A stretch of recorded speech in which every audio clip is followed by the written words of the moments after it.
Are you ready? Ready. All right, let's go. Kevin here, top 100 financial advisor and best-selling author.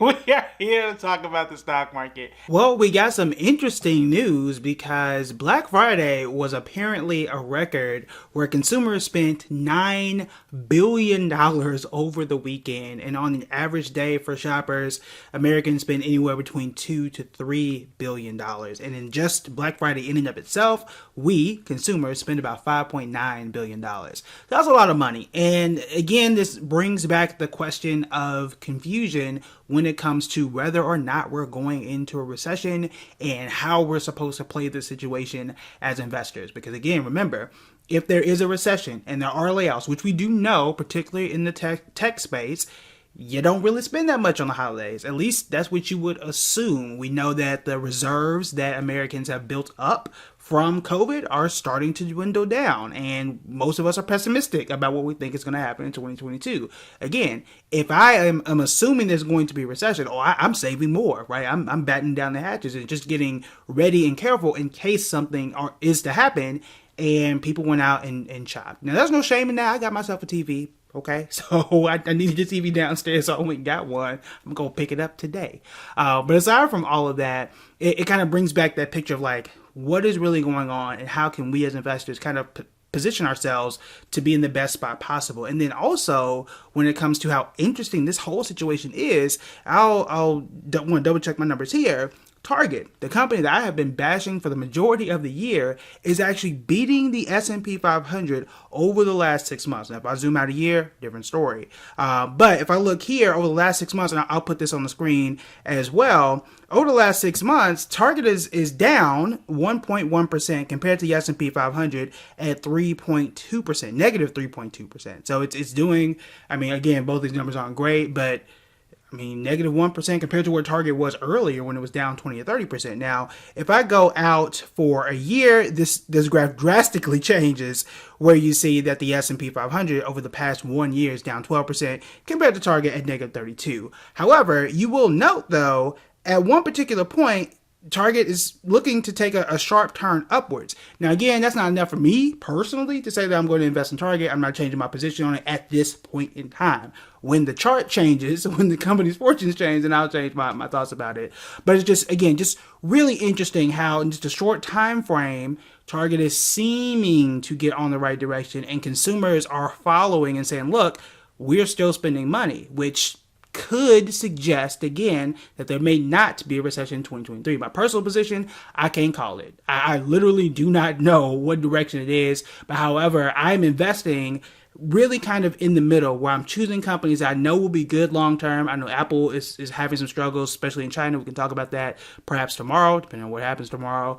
But I'm holding my Googles and Apples, not doing great, but I know those are solid companies that are going to be here, right, for the long term. So I'm holding those, but also really focusing and investing in the areas that I know should do well in either scenario. So whether it's the auto companies, whether it's the insurance companies, whether it's the healthcare companies, I'm grabbing all of those so that I don't know what's going to go on, but I do know these companies do well when the market is up and when the market is down in most scenarios. So that's why I'm really kind of honing in there until a clearer picture is presented to me. Because right now, we had a recession.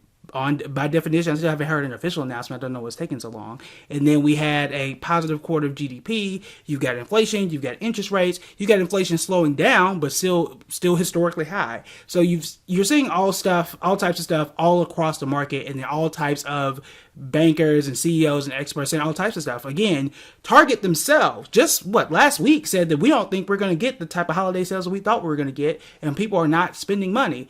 Then you have Walmart say, yeah, people are spending money, and then you get what we heard from Black Friday. So it's difficult. It's difficult to try and track this information and really worry about the recession, which is not what I would do. My best suggestion for you is to focus on what you can control in your portfolio and shoot for the middle. Shoot for the middle, the industries and companies that should do well in either scenario, as opposed to trying to really bet on a super recession heavy company or a company that, is non-recession heavy, meaning like, hey, we don't go into recession, these tech stocks are absolutely going to take off. I don't know if that's the risk you want to take right now. For example, Cathie Wood, came out the other day and said she's going to invest a significant amount. I don't know how many millions of shares she bought, but she bought a lot in Coinbase. And for example, for context, for those that don't know, Cathie Wood owns the ARK Investment Funds. She got real famous, and she's really good at what she does, obviously. But she got real famous in 2020 because she bought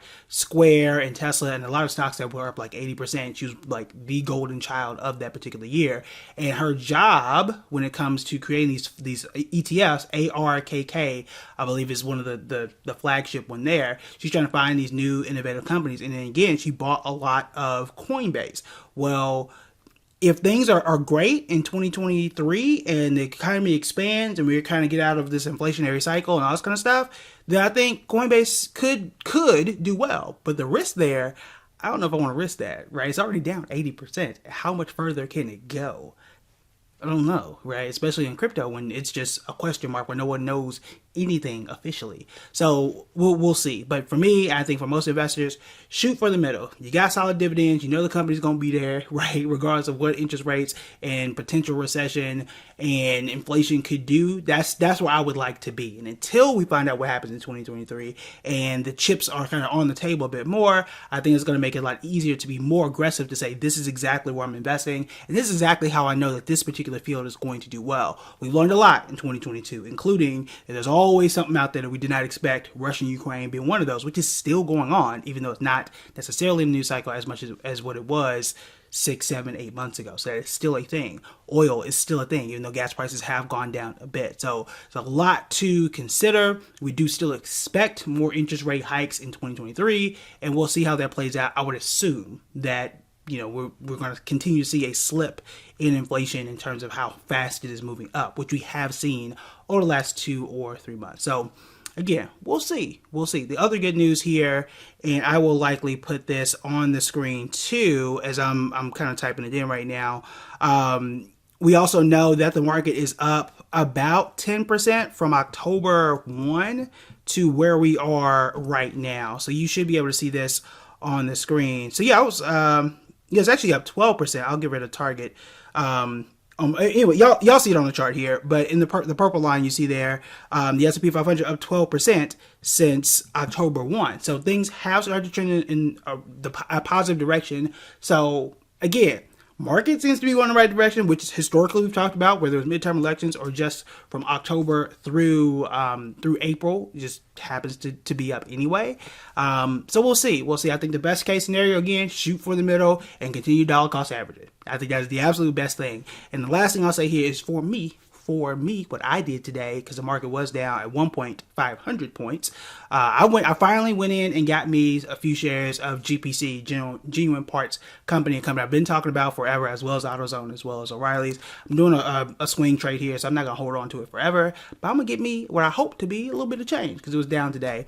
If you want to learn more about like my trading strategies and why I decided to pick that one and why I chose the price that I got it at, I did an entire video inside of the members only where I walked you through my trading process and showed you a trade I did for Cigna just a few weeks ago, and it worked to perfection. So if you want to go back and analyze that and figure out why I chose this company, how I chose this company, how you can do this in your portfolio, feel free to join the members only. It is there. We do videos every single week. All right, that is it for me. I'll talk to you later. Bye.